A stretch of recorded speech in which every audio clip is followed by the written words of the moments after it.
There is a hole in the history of Christianity so vast that millions of believers go their entire lives without even noticing it.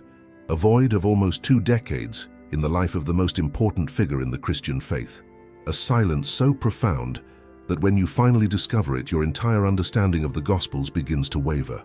Open your Bible right now and look for Luke chapter 2, verse 41. There you will find Jesus at 12 years old in the temple in Jerusalem, astonishing the teachers of the law with his wisdom. The Gospels tell us that his parents found him after 3 days of searching, discussing theology with Israel's most respected teachers. And then, silence. Absolute silence. The next verse we have about Jesus as an individual appears in Luke chapter 3, verse 23. And according to that passage, Jesus was approximately 30 years old when he began his public ministry. Stop for a moment and think about this. From the ages of 12 to 30, the canonical Gospels say absolutely nothing about Jesus' life. 18 full years, more than half of his earthly existence before beginning his public mission. 18 blank years of the man who would change the history of humanity, of the teacher whose words would be studied for 2,000 years, of the prophet whose followers would scrutinize every detail of his life. That makes no sense, unless something was deliberately omitted. Because think about it, the Gospels tell us in rich detail about his virgin birth, the visit of the Magi from the east, the flight to Egypt, the slaughter of the innocents ordered by Herod. They tell us about his early days in Nazareth. They describe that key moment at age 12 in the temple, and then nothing, until he reappears at age 30, ready to revolutionize Judaism with teachings that sounded completely different from everything the rabbis of his time were preaching. Where was he during those formative years? What did he do? Who did he study with? What experiences shaped his revolutionary thought? The official answer from the church for centuries has been simple and convenient. He worked as a carpenter with his father Joseph in Nazareth, but that explanation has serious problems. First, because if he had really spent 18 years as a simple carpenter in an insignificant Galilean village, how is it possible that when he begins his public ministry, he demonstrates a profound knowledge not only of the Hebrew scriptures, but of philosophy, spiritual concepts, and practices that did not exist in the Jewish tradition of his time? Second, because when Jesus returns to Nazareth to preach, according to Mark chapter 6, verses 2 and 3, the people of his own village are astonished and say, "Where did this man get such wisdom and these miraculous powers? Is this not the carpenter, the son of Mary?" Notice that reaction. The people who supposedly watched him grow up for 18 years are completely surprised by his wisdom. Shouldn't they be accustomed to his genius if he had been there all that time? Something doesn't add up. And third, because Jesus' teachings contain elements that are strangely familiar to anyone acquainted with Eastern spiritual traditions. Concepts about the kingdom of God being within each person, ideas about unity with the divine, techniques of meditation and deep prayer, parables that powerfully recall Buddhist and Hindu stories. Coincidence? Or evidence of something that was carefully erased from official records? During the first 3 centuries of Christianity, dozens of different Gospels circulated. Some spoke of Jesus' childhood in extraordinary detail, others described his secret teachings to his closest disciples, and some mentioned journeys, long journeys to the east. But when the Council of Nicaea convened in 325 AD under Emperor Constantine, only 4 Gospels were selected as canonical. The others were declared heretical. Many were destroyed. Others were hidden in remote places, waiting for the day when the truth could emerge without endangering those who preserved it. What if these eliminated texts contained precisely the missing information? What if they clearly described where Jesus was during those lost years? Because it turns out some of these texts survived. Not all were burned. Not all disappeared under the weight of ecclesiastical censorship. And what these ancient documents reveal is so extraordinary, so revolutionary, so capable of transforming our complete understanding of Christianity that you begin to understand why they were silenced. But some ancient texts that the Church never wanted to include in the Bible reveal a journey that would change everything. When you think of Gospels, your mind probably goes directly to Matthew, Mark, Luke, and John, the 4 pillars of the New Testament, the only official versions of Jesus' life that the Church considers divinely inspired. But during the first centuries of Christianity, the situation was completely different. Dozens of Gospels circulated among early Christian communities. The Gospel of Thomas, the Gospel of Philip, the Gospel of Mary Magdalene, the Gospel of Peter, the Arabic Infancy Gospel, the Armenian Infancy Gospel. Many of these texts were discovered only in the 20th century. Some were hidden in clay jars in the Egyptian desert, in a place called Nag Hammadi. Others were preserved by Eastern Christian communities that never fully accepted Rome's decisions about which books should be considered sacred. And in several of these apocryphal Gospels, fascinating fragments appear concerning the missing years in Jesus' life. The Arabic Infancy Gospel, for example, preserved in Coptic and Syriac manuscripts, describes how Jesus' family remained in Egypt much longer than the canonical Gospels suggest. According to this text, Jesus not only fled to Egypt as a baby, but lived there for years, learning in ancient temples, studying with priests who preserved millennia-old knowledge. Does that sound familiar? Because the canonical Gospels themselves admit that Jesus was in Egypt.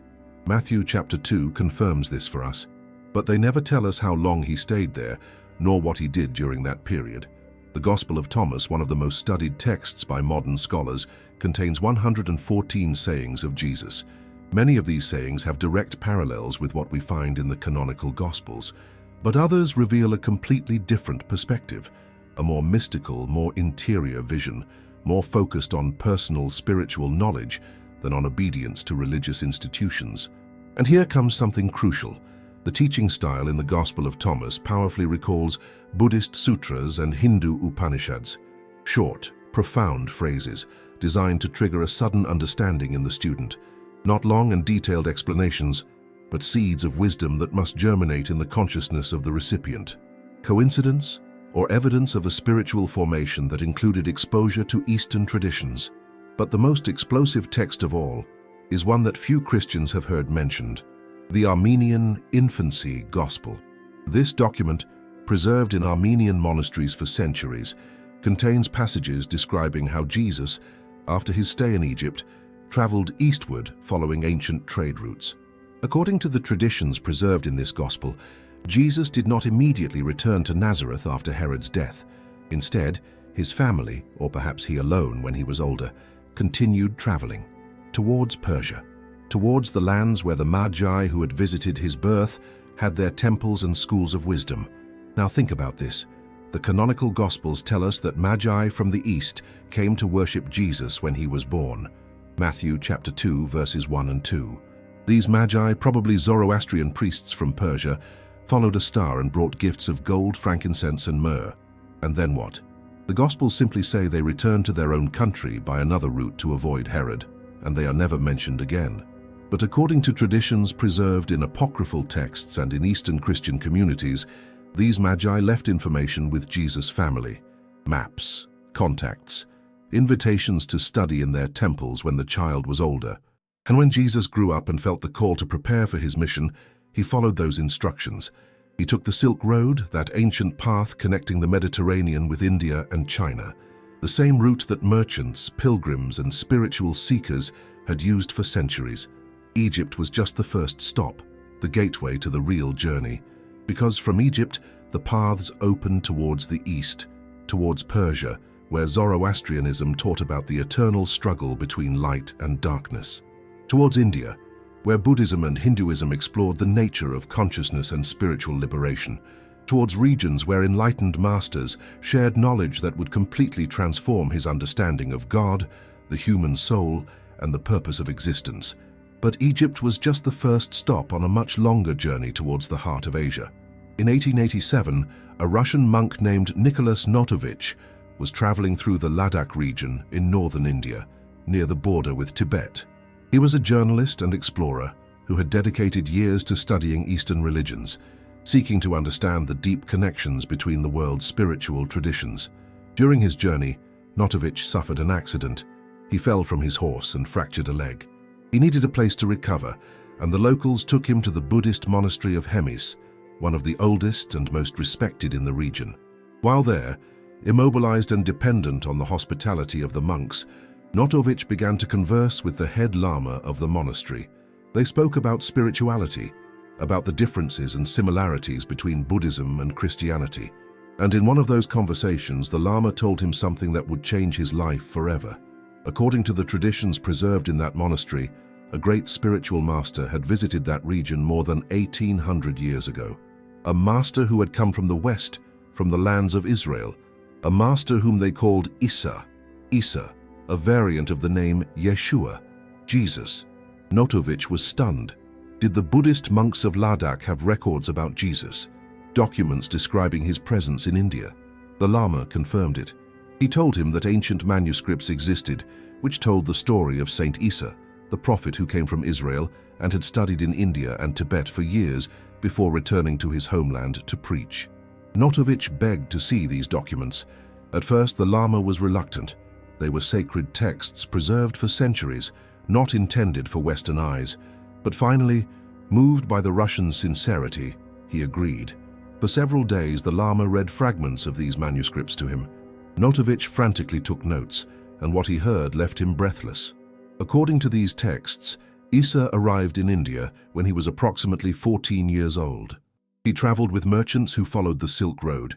He spent time among the followers of Brahma and the Buddhists, studying the Vedas, learning Sanskrit, understanding the teachings on karma, reincarnation, and the nature of human suffering. The texts described how Issa rejected the caste system, defended the poor and oppressed, and taught that all human beings were equal before God. These ideas earned him enemies among high-caste Brahmins, who eventually forced him to leave certain regions. But Issa continued traveling. He spent time in Nepal. He visited sacred Buddhist sites. He absorbed teachings on compassion, on detachment, on inner enlightenment. And after several years, some texts suggest it was until he was 29, he decided to return to his homeland. He returned to Israel, bringing with him a revolutionary synthesis of Jewish tradition with the spiritual philosophies of the East. When Notovich finally published his book, The Unknown Life of Jesus Christ in 1894, the reaction was explosive. The Catholic Church and many Protestant denominations fiercely attacked him. They accused him of fraud. They said he had invented everything, that he had never been to the Hemis monastery, that the manuscripts did not exist. But Notovich stood by his story until the day he died. He provided specific details about his journey, names of people who had accompanied him, precise descriptions of the monastery, and most importantly, he challenged any serious researcher to go to Hemis and verify for themselves. And here's what's fascinating. When Western scholars finally went to look, when academics began to seriously investigate these claims, they found that Notovich had told the truth about the monastery. The place existed exactly as he had described it. The monks confirmed that they did have ancient manuscripts about a master named Issa. If Nicholas Notovich's story had remained an isolated case as the testimony of a single explorer, perhaps we could dismiss it as a historical curiosity or even a possible deception. But that's not what happened. In the following years, other independent researchers traveled to the same Himalayan region. They went to the Hemis monastery. They spoke with the lamas, and they found exactly the same manuscripts that Notovich had described. In 1921, an Indian yogi named Swami Abhedananda decided to personally verify Notovich's claims. Abhedananda was a direct disciple of Ramakrishna, one of India's most respected spiritual masters. He was not a Western adventurer seeking sensationalism. He was a serious scholar of Eastern traditions. Abhedananda traveled to Ladakh specifically to investigate whether the manuscripts about Issa truly existed. He arrived at the Hemis monastery, and according to his own testimony published later in Bengali, the monks showed him the same texts. Abhedananda not only confirmed the existence of these documents, but made his own translation of several passages. And when he compared his translations with what Notovich had published decades earlier, he found they coincided on the essential points. Two completely independent researchers, separated by over 30 years, arriving at the same place, seeing the same manuscripts, reporting the same stories. But the story doesn't end there. In 1925, a Russian painter and explorer named Nicholas Roerich also visited Ladakh during an expedition through Central Asia. Roerich was a fascinating figure, artist, archaeologist, philosopher, nominated for the Nobel Peace Prize. His expeditions in the Himalayas were legendary. And when Roerich arrived in the Ladakh region, local inhabitants spontaneously spoke to him about the traditions of Issa. It was not he who specifically sought out this information. It was the Tibetans themselves who, knowing he came from the West, mentioned to him that their region had been visited by a great Western master centuries ago. Roerich meticulously documented everything in his travel diaries. He wrote about how in multiple places, not only in Hemis but in other monasteries and villages, people knew stories about Issa, how he had studied there, how he had taught about love and compassion, how he had defended the oppressed against the powerful. 3 researchers, 3 different eras, 3 independent confirmations. And here comes something crucial. These men had no incentive to invent this story. Abhedananda and Roerich were respected figures in their fields. They didn't need to create controversies to gain fame. In fact, touching on this subject put them at risk of being attacked by powerful religious institutions. Why would they risk their reputation if they weren't convinced they were reporting something real? Furthermore, all 3 described consistent details. The manuscripts were written in Pali, the ancient language of Buddhism. They had been translated from the original, which was supposedly written shortly after Issa's death. The texts were part of a larger collection of Buddhist writings preserved in the monastery. Now skeptics will say, and where are those manuscripts now? If they really exist, why haven't they been photographed? Why aren't they in a museum? The answer has to do with the nature of Tibetan monasteries and the way they preserve their sacred texts. For Buddhist monks, these documents are not museum pieces. They are living religious scriptures. They don't display them for Western tourists. They don't lend them for scientific analysis that could damage them. They keep them protected, accessible only to serious scholars who respect their sacred nature. And after the Chinese invasion of Tibet in 1950, many monasteries were destroyed. Countless ancient manuscripts were burned or lost. Access to these regions became extremely difficult for decades, but according to testimonies from lamas who escaped into exile, the traditions about Issa never disappeared. They remained alive in oral memory, in teachings passed down from master to disciple. Now comes the truly revealing part, because even if we had never heard about the Hemis manuscripts, even if we completely dismissed the testimonies of Notovich, Abhedananda, and Roerich, there is something we cannot ignore, Jesus' own words recorded in the canonical Gospels. When you read Jesus' sayings with even a superficial knowledge of Buddhism and Hinduism, something extraordinary becomes apparent. The parallels are impossible to deny. Let's start with Jesus' most central teaching, according to the Gospel of Luke, chapter 17, verse 21. The kingdom of God is within you. That phrase, so brief, so simple, is completely revolutionary within first-century Judaism. The Pharisees, the Sadducees, all the Jewish religious movements of that era, located God in the temple, in Jerusalem, in external laws and rituals. But Jesus said, no, the kingdom is within you. That is a teaching that resonates directly with the Hindu concept of Atman, the inner self that is identical to Brahman, the absolute reality. The Upanishads, sacred Hindu texts written centuries before Jesus, constantly repeat, Tat Tvam Asi, thou art that. The divine is not separate from you. It is at the very core of your being. Coincidence or evidence that Jesus had deeply absorbed that understanding during years of study in India? Now look at the Sermon on the Mount, recorded in Matthew chapters 5, 6, and 7. Read those teachings, and then read the Dhammapada, a collection of sayings of Buddha. Blessed are the meek, for they will inherit the earth. Compare that with the Dhammapada. Conquer anger with love. Conquer evil with good. Conquer the miser with generosity. Conquer the liar with truth. Blessed are the merciful, for they will be shown mercy. The Dhammapada. Hatred never ceases by hatred. By love alone does it cease. This is an eternal law. Do not judge, or you too will be judged. The Dhammapada. Easy it is to see the faults of others, but difficult to see one's own. The parallels continue page after page. They are not identical. Jesus had his own voice, his own style, but the underlying structure of thought is astonishingly similar. According to Dr. Bart Ehrman, professor of religious studies at the University of North Carolina, and one of the most respected New Testament scholars, these parallels have intrigued scholars for decades. While Ehrman does not categorically claim that Jesus traveled to India, he acknowledges that the similarities between Buddhist teachings and Jesus' words are remarkable and difficult to explain by coincidence alone. Doctor, Elaine Pagels, professor of religion at Princeton University and a specialist in Gnostic Gospels, has pointed out on multiple occasions how certain of Jesus' teachings on inner knowledge have surprising parallels with Eastern traditions. In her book, The Gnostic Gospels, she explores how early Christians had a much more mystical and Eastern understanding of Jesus' words before Christianity became institutionalized in Rome. But there's more. Consider the way Jesus taught.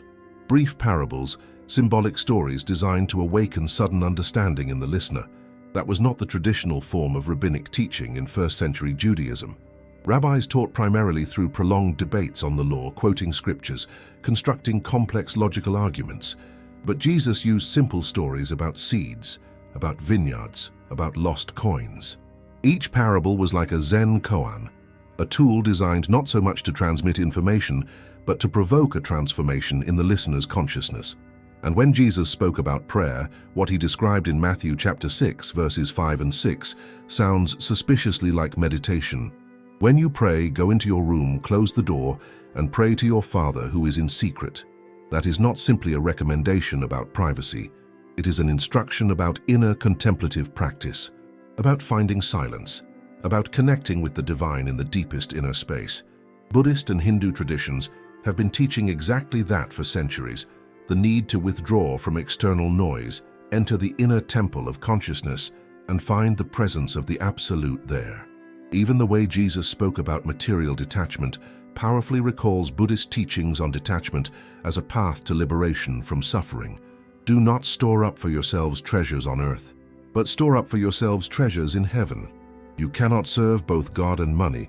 Buddha taught exactly the same thing centuries earlier, that attachment to material possessions is one of the main causes of human suffering, and that liberation comes through detachment.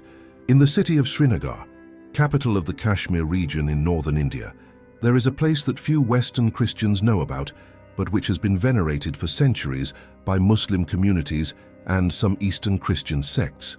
It is called Rosa Bal, and according to local traditions preserved for generations, it is the tomb of a great spiritual master known as Uz Asaf, a prophet who, according to historical records of the region, arrived from the West preaching about love, compassion, and unity with God. Uz Asaf, a name that in Semitic languages means Jesus the Gatherer, or Jesus who gathers.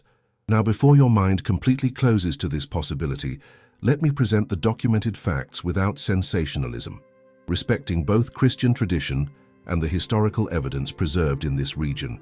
According to Islamic traditions preserved in ancient Persian and Afghan texts, a prophet named Issa, the Arabic name for Jesus, did not die on the cross. Instead, he survived the crucifixion and traveled east, searching for the lost tribes of Israel that had dispersed across Asia centuries earlier. These texts describe how Issa spent decades preaching in Persia, Afghanistan, and finally arrived in Kashmir, where he lived to a very old age. And when he finally died, he was buried in Srinagar. The sacred site marking his tomb has been continuously venerated for centuries. Muslim pilgrims, Hindus, and some Eastern Christian groups visit Rosa Bal to honor the memory of this great spiritual master. Now, it's crucial for you to understand something. This does not necessarily contradict the resurrection of Christ as understood by traditional Christian theology. There are multiple ways to interpret these traditions without denying the Christian faith. Some scholars suggest that the legends about Uz Asaf could refer to Jesus' lost years before his public ministry, meaning that he did visit Kashmir during those 18 unknown years, but then returned to Israel to fulfill his mission. Others propose that the traditions preserve the memory of Jesus' disciples who took his teachings to India after his death and resurrection, and that over time these stories merged with the figure of Jesus himself. What is undeniable is that very ancient traditions exist in this region that connect directly with early Christianity. Traditions that speak of a Western master who taught exactly what Jesus taught. Historical Persian texts mention Issa preaching in the cities of Nisibis and Nasibain. The Islamic historian al-Shaykh al-Sa'id Sadiq wrote in the 10th century about traditions that located Issa's tomb in Kashmir. And here's something fascinating. When researchers have examined the structure of the tomb at Rosa Bal, they have discovered that it is oriented east to west, following the Jewish burial tradition. Muslim tombs, in contrast, are oriented north-south towards Mecca. Within the structure, there is a stone with carvings that some experts have interpreted as representations of the feet of whoever is buried there. And according to local traditions, these feet show wound marks, exactly where the nails of a crucifixion would be. Now, is this definitive proof? Of course not. Skeptics correctly point out that these traditions could have arisen centuries later, influenced by legends that traveled along the Silk Road, that the interpretations of the marks on the feet could be projections by people who wanted to see what they already believed. All of that is possible. But what you cannot deny is this. For centuries, entire communities in Kashmir have preserved traditions about a Western spiritual master who taught concepts identical to those of Jesus.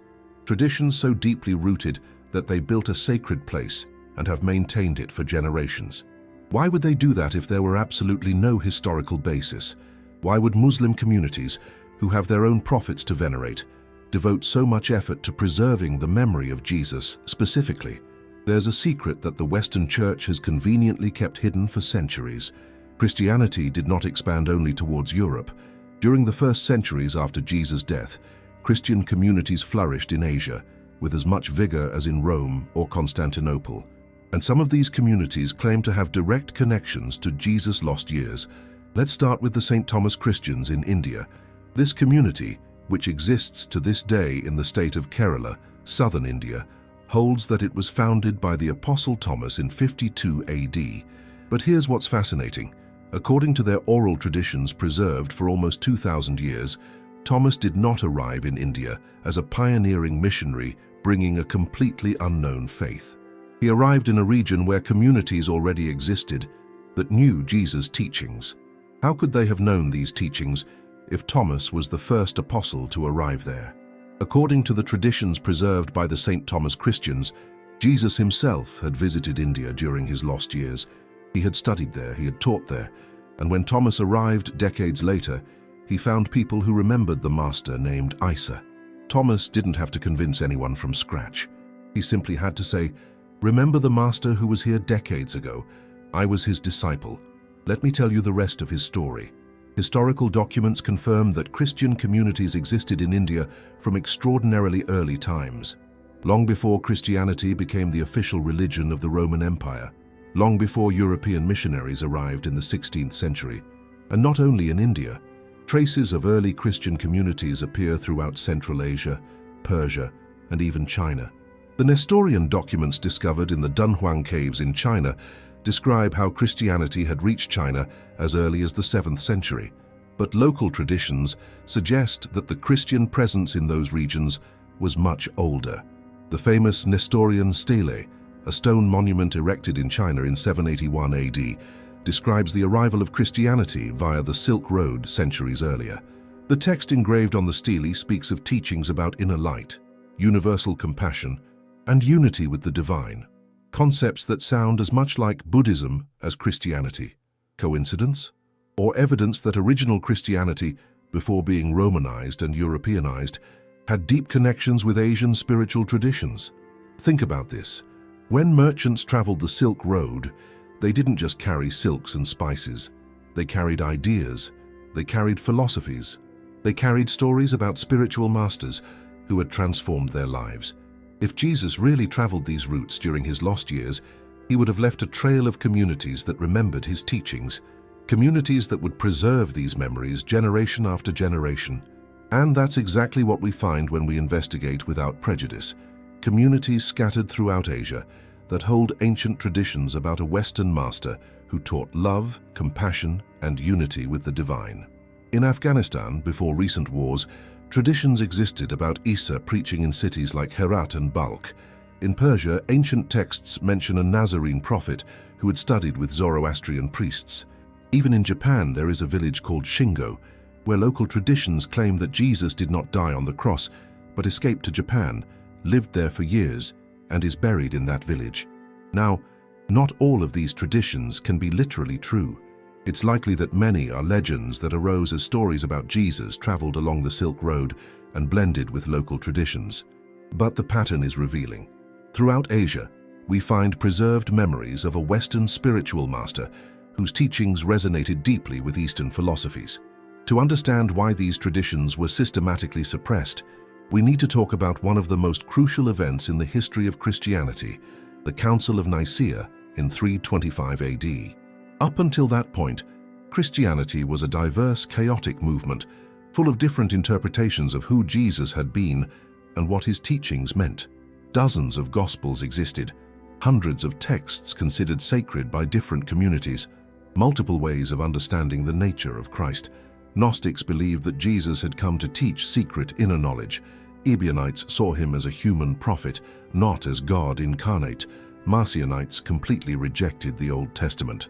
Nestorians had their own interpretation of Christ's divine and human nature. It was a beautiful spiritual chaos, but it was chaos, and Emperor Constantine, who had recently converted to Christianity, needed order. He needed a unified religion that could hold his empire together. He needed clear doctrine, he needed official texts, he needed hierarchy, so he summoned bishops from all over the known world to gather in the city of Nicaea. And there, during months of tense and frequently violent debate, they made decisions that would transform Christianity forever. They decided which Gospels would be considered divinely inspired and which would be rejected as heretical. They established official doctrine on the Trinity. They created creeds that all Christians should recite.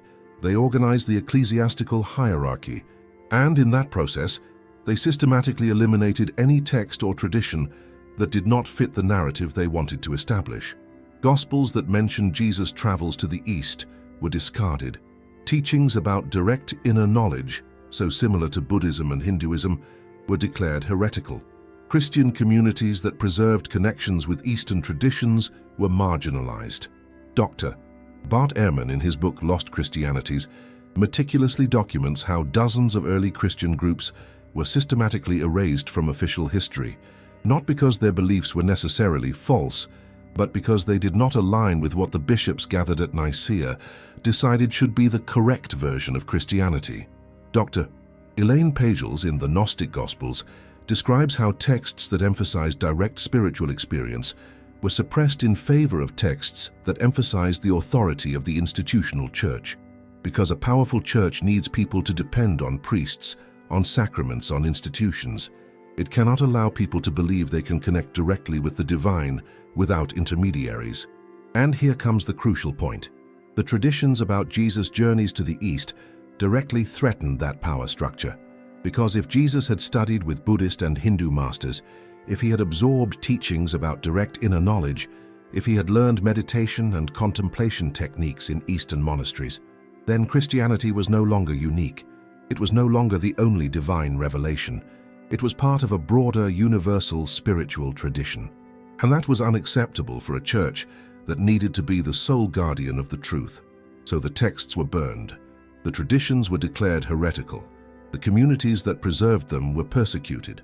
Historical documents record how entire libraries were destroyed after the Council of Nicaea, how monks who refused to hand over forbidden texts were tortured or killed, how Eastern Christian communities that maintained connections with Asian traditions were forced to convert or disappear. The Council of Nicaea was not a neutral, truth-seeking event. It was an exercise in political power.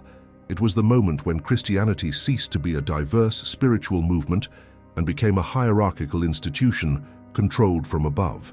And in that process, the truth about Jesus' lost years was one of the first casualties. The bishops of Nicaea did not want Christians to know that Jesus had studied with Eastern masters. They did not want them to understand that his teachings had profound parallels with Buddhism and Hinduism. They did not want people to realize that the kingdom of God truly is within each person, without the need for ecclesiastical intermediaries. Because if people discovered that, the church would lose its power of control. There were Christians who refused to accept the official version, who rejected the decisions of Nicaea, who continued to preserve Jesus' original teachings on direct inner knowledge. We call them Gnostics, and they were brutally persecuted for it. The word Gnostic comes from the Greek gnosis, meaning knowledge, but not ordinary intellectual knowledge, direct experiential knowledge of the divine, inner enlightenment, spiritual awakening, exactly what Buddhism calls bodhi, exactly what Hinduism calls moksha. Gnostics believed that Jesus had not come primarily to die for the sins of humanity, though they did not deny his sacrifice. They believed he had come primarily to teach the path to inner knowledge that liberates from suffering and illusion. And when you read the Gnostic Gospels discovered in Nag Hammadi in 1945, you discover teachings that sound extraordinarily Eastern. The Gospel of Thomas, for example, begins with these words, "These are the secret sayings that the living Jesus spoke, and Didymus, Judas, Thomas wrote down." And the first saying of Jesus in that Gospel is, "Whoever finds the interpretation of these sayings will not experience death." That is not a promise of eternal life after death in heaven. It is a promise of enlightenment, of transcending identification with the mortal body, of awakening to the immortal nature of the true self. Exactly what Buddha taught, exactly what the Upanishads proclaimed. Saying number 3 of the Gospel of Thomas is even more revealing. Jesus said, "If those who lead you say to you, 'See, the kingdom is in the sky,' then the birds of the sky will precede you. If they say to you, 'It is in the sea,' then the fish will precede you. Rather, the kingdom is inside of you, and it is outside of you. The kingdom is inside of you, and it is outside of you." That is a teaching about non-duality, about the fundamental unity of existence, about how the divine is not separate from the world or from you, but permeates everything. That is pure Vedanta philosophy. It is Mahayana Buddhism. It is universal mysticism. And how is it possible that a Jewish carpenter from an insignificant Galilean village was teaching such sophisticated concepts of non-duality, unless he had learned them from masters who had been refining these understandings for centuries? The Gospel of Philip, another Gnostic text, contains teachings on the importance of direct knowledge over blind faith. Faith receives, knowledge gives. Faith believes, knowledge experiences. That is a fundamental distinction in Eastern traditions, the difference between believing something because you were told versus knowing it directly through your own contemplative experience. Sufi Muslim mystics make exactly the same distinction. Zen masters constantly talk about not confusing the finger pointing at the moon with the moon itself. Hindu yogis emphasize the need for direct experience of the Atman instead of just studying scriptures. And here is Jesus, according to the Gnostic Gospels, teaching exactly the same thing. The Gospel of Mary Magdalene. Yes, there is an entire gospel attributed to Mary Magdalene that was excluded from the canon, describes mystical visions and teachings on ascending through different levels of consciousness. These descriptions of levels of consciousness, of spiritual ascent through stages, powerfully recall the chakra systems in Hindu yoga and the maps of spiritual development in Tibetan Buddhism. Pure coincidence, or evidence that Jesus had been exposed to these systems during his years in the East and had integrated them into his teachings? Dr. April DeConnick, professor of biblical studies at Rice University and a specialist in Gnostic texts, has written extensively on how early Gnostic communities preserved Christian traditions that had deep resonances with Eastern mysticism. In her book, The Gnostic New Age, DeConnick argues that the Gnostics were not heretics who distorted original Christianity. They were, in fact, the ones who best preserved Jesus' original teachings on inner transformation and direct knowledge of the divine. But these communities were systematically destroyed. Their texts were burned, their leaders were executed, and for 1600 years their gospels lay buried in the Egyptian desert, waiting to be rediscovered. Let's return now to a fascinating detail that is right at the beginning of the canonical Gospels, a detail so familiar that most Christians never stop to think about its profound implications. The Magi from the East. Matthew chapter 2, verses 1 and 2. After Jesus was born in Bethlehem in Judea, during the time of King Herod, Magi from the east came to Jerusalem and asked, "Where is the one who has been born King of the Jews? We saw his star when it rose and have come to worship him." Now think carefully about this. Who were these Magi? Why were they specifically looking for the King of the Jews? How did they know he had been born? And why did the birth of a Jewish child in an insignificant Palestinian village matter so much to them that they traveled hundreds or thousands of miles to find him? Christian tradition has romanticized them as 3 kings. We have given them names: Melchior, Caspar, and Balthazar. We depict them in nativity scenes every Christmas, but we almost never ask ourselves who they really were.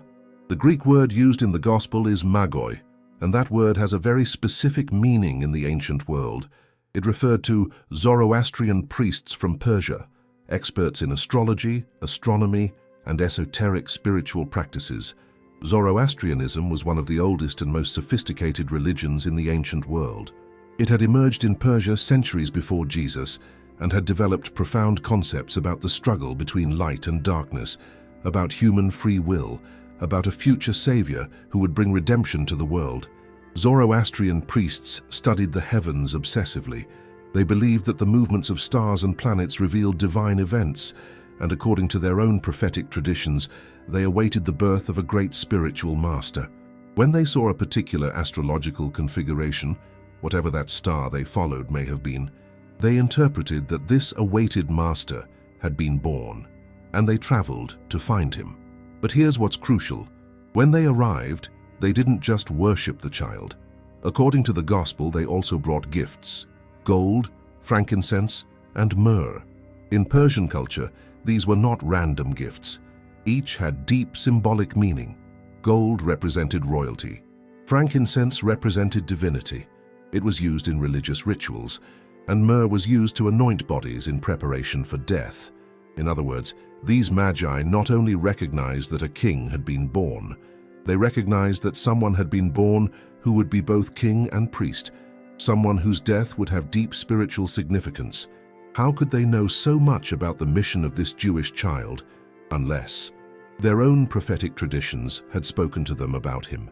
Unless Zoroastrianism and Judaism shared common messianic expectations, unless there were deep connections between the spiritual traditions of Persia and Israel that are almost never discussed in Christian churches. And here comes the part that most Christians never consider. The gospel tells us that these magi came, worshipped the child and left, and they are never mentioned again. But does that make sense? If these Persian priests had traveled thousands of miles following their prophecies, if they had found the child they were looking for, if they had recognized in him the awaited master, did they simply leave and never return? Didn't they tell the family anything about their temples in Persia? Didn't they leave any form of contact? Didn't they invite the child to study with them when he grew up? That seems highly improbable. It is much more reasonable to assume that they did leave information, that they did establish a connection with the family, that they did plant the seed of a future invitation. And when Jesus reached adolescence, when he began to awaken spiritually, when he felt the call to prepare for his mission, that connection was there waiting for him. The doors of the Persian temples were open. The masters were ready to receive the child whose birth they had celebrated years before. The Silk Road, that ancient path connecting the Mediterranean with the heart of Asia, was there calling him. And according to traditions preserved in apocryphal texts and in Eastern communities, Jesus answered that call. He followed that path. He studied with those masters. The Magi from the East were not just occasional visitors in Jesus' story. They were the ones who opened the door to his deeper spiritual education. Now we come to an inevitable question. If all this evidence exists, the Hemis manuscripts, the testimonies of multiple researchers, the undeniable parallels between Jesus' teachings and Eastern philosophies, ancient Asian Christian communities, traditions preserved for centuries, why have most Christians never heard anything about this? Why don't churches teach about Jesus' lost years?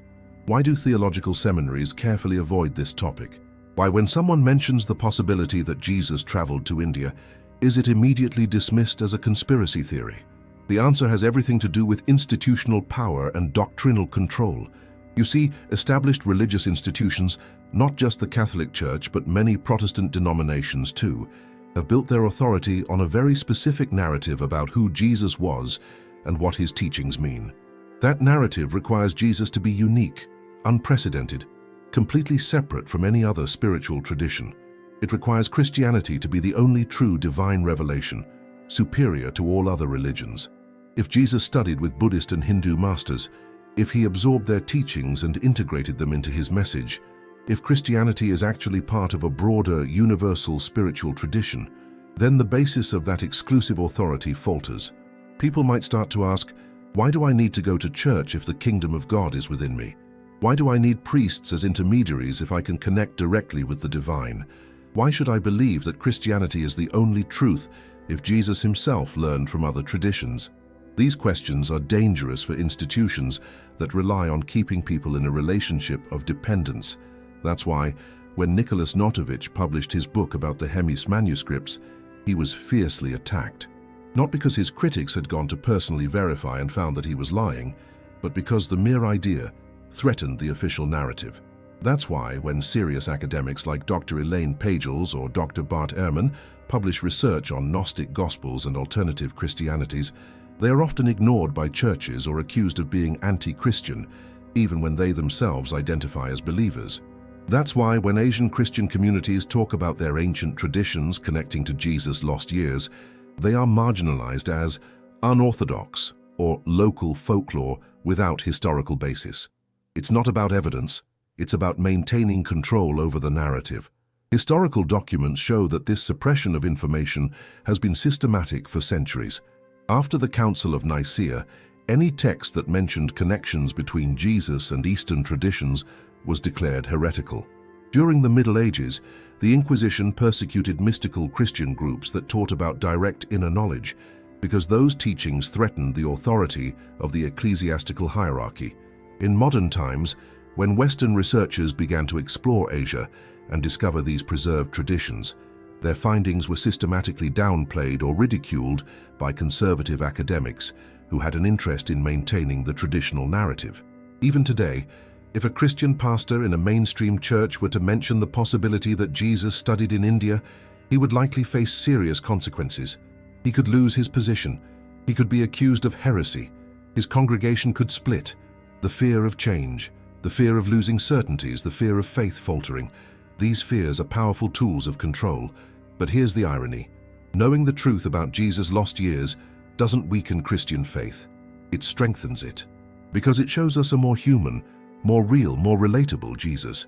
A Jesus who didn't simply appear at 30 years old with complete divine wisdom, but who dedicated years to seeking, studying, learning, and deepening his understanding of God.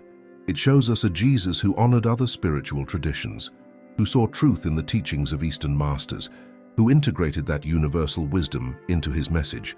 It shows us a Christianity that doesn't need to be exclusivist to be true, that can dialogue with other religions not from a position of arrogant superiority, but from an understanding that all great spiritual traditions point towards the same ultimate reality. You're not crazy for questioning the official narrative. Historical data supports your intuition. The evidence is there for anyone with eyes to see and courage to investigate. Some institutions prefer to maintain the traditional narrative because it grants them power, but truth always finds ways to emerge. And in this era of global information, it is increasingly difficult to keep these truths hidden.